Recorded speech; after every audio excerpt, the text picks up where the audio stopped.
Përveç Dura dhe Aptiv, për momentin nuk ka njoftime për shpërngulje të kompanive të tjera nga zona teknologjike industriale zhvillimore, thotë drejtori i ZTIGZ-s Goce Dimovski në emisionin Biznes 21. Sipas tij, edhe përkundër krizës nga konflikti në lindjen e mesme, gjendja në zonat është stabile, nuk ka ulje të porosive dhe numrit të punësuarve. Në 3 mujorin e parë të këtij viti është rritur edhe eksporti nga zona. Për rënien drastike të investimeve të huaja nga 1.25 miliard euro në vitin 2024 në më pak se 500 milion euro vitin e kaluar, Dimovski thotë se kjo vjen si pasojë e faktit që kompanitë nga Maqedonia kanë kthyer para tek pronarët e tyre jashtë vendit.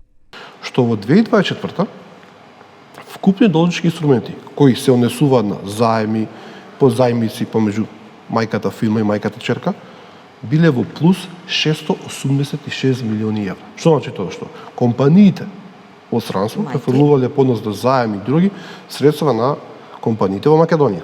Додека во 2025 тој износ изнесува 103 милиони евра со минус. Значи има одлив.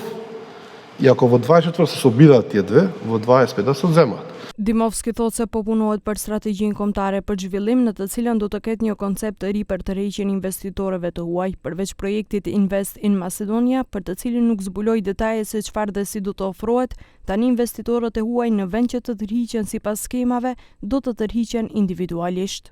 На привлекување на секој поединечен случај давање на поддршка. Не како што било претходно шема. Туку конкретно. Значи лице во лице разговарање со секоја посебна компанија и слично, да. Тука не се отвараат некои други можности за коруптивни. Не, тука не се отвараат, зашто тие доставуваат бизнис план и тој бизнис план поддршка се дава согласно закон. Ако нешто давате согласно закон поддршка, тука не гледам ја нешто спротивно на закон. Ако е спротивно на закон, да.